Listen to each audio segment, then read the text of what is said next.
Hello, everybody. Hi, Philip. How's it going? It's going great.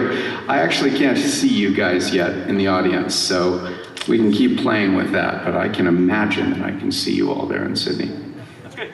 So, Philip, do you have a second to tell us a little about the investment that you recently received from Galaxy through the EOSVC system? Absolutely. Hello to everybody in Sydney. I hope I'm not too far delayed, but this is kind of the magic of virtual reality. Yeah, we're super excited. About a year and a half ago, we started working on how to use the blockchain to enhance high fidelity, basically to store our currency and digital assets and ultimately identity on the blockchain. And in doing that, we ran into EOS as one of the implementations that we thought about using, and got it all working and got super excited about it, and also met the gang kind of home base there at EOS, and ultimately that led to getting on board and having EOS as a new investor. And so, Phil, can you give us a little more detail about how you're planning on using blockchain for high fidelity's environments? Sure. So some of you out there may know about Second Life, which is the company that I started in 1999. I can't believe it's that long ago now, but a long time ago, I started, this big initial virtual world.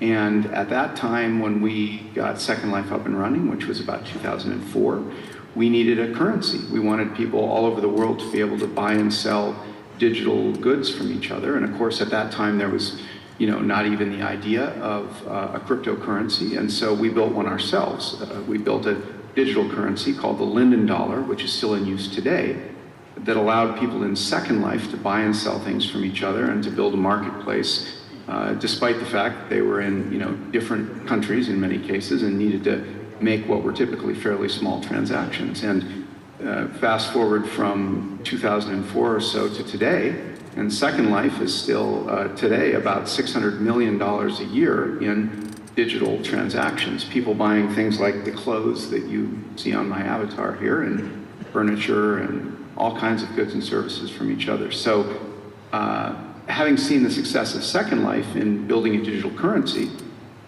when we built High Fidelity and needed to build the economy that would underlie it, we naturally turned to cryptocurrencies and the blockchain as a logical way to store not just money, but also property, digital goods, and identity. And so we started looking around at what solutions were out there for us to use in the way of a public blockchain, and that ultimately led us to EOS.io.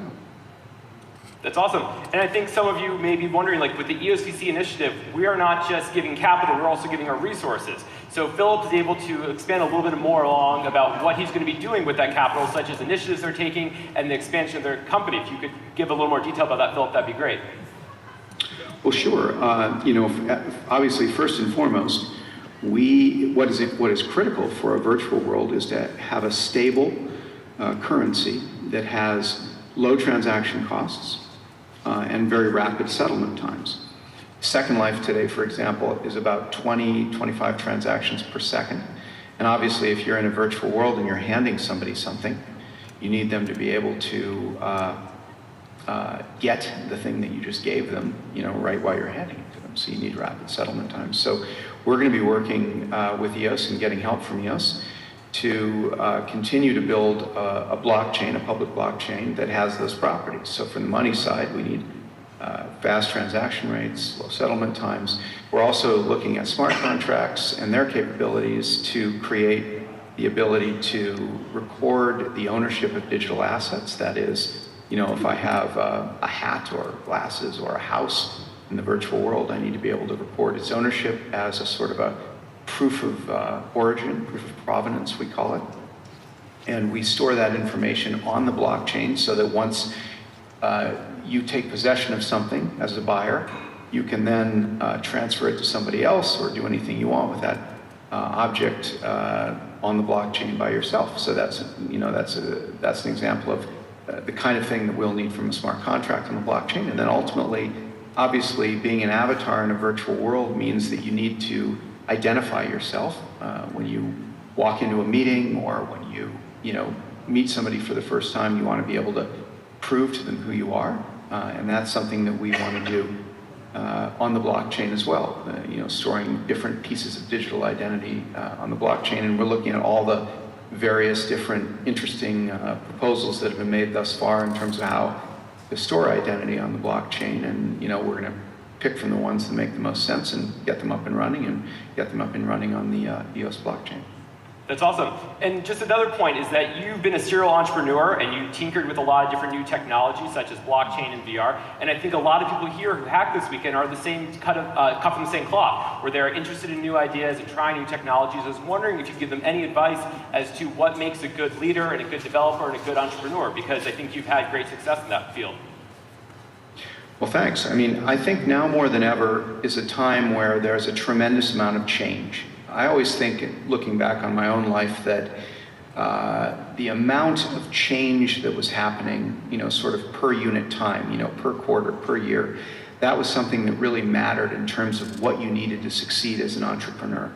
And I think now more than ever, we have to be agile, we have to be malleable. And I bet everybody there, at the hackathon has that feeling. There are so many things about blockchains, for example, that are incredibly exciting and incredibly promising, but as yet hard-working.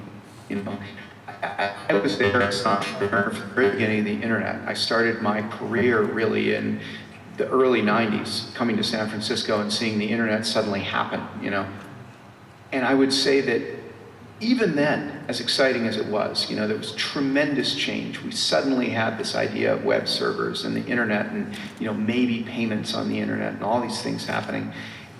Even in comparison to then, today is a much greater rate of change. So I think as an entrepreneur, as a team, as the people that are sitting next to you out there working on things, you got to be really flexible. You've got to believe in what you're working on, but you've got to be tremendously flexible with respect to the actual details of how it's going to work. I've never seen a time in history where we had more opportunity, but at the same time more uncertainty about how we were actually going to do things. So I think reaching out, being well studied, being open to new ideas, keeping abreast of what's going on, and generally speaking, being willing to change your mind about the details of how you do things is probably something that's more important today than it ever was, even when I was starting. That's great advice. I think a lot of people here are tired after 26 hours, and that's just any sort of indication of what it's like to what Philip's done to achieve such success in not one, but two companies. I think you guys are all going to be great at being entrepreneurs and developers because you have the commitment, just like Philip did. And I know I personally am very excited to have High Fidelity being part of the EOSVC family. We're really excited to see how they integrate and how to utilize the blockchain in the future. And hope you guys can use that as examples for the projects you're building, whether it's here at the hackathon or in future developments you do, to kind of look to Philip and his team and see what they've done on integrating with EOSIO and their existing company. Because I think it's a great resource, and I think everyone's very excited to see what you do in the next coming months and years, Philip. Well, thank you. I hope we can impress you all. We're certainly hackers ourselves, and we're trying to bring a lot of complicated systems online. So it's great to be part of this family. Well, thanks for being here. I really appreciate it. I know it's a lot easier to do this and a little more green as we're talking about in this challenge to conserve resources. I think this is a little better than having a flight from San Francisco. I think we saved a little bit of carbon emissions. So I think that's great. Quite a lot, quite a lot. Thanks for having me here. Well, thanks, Philip.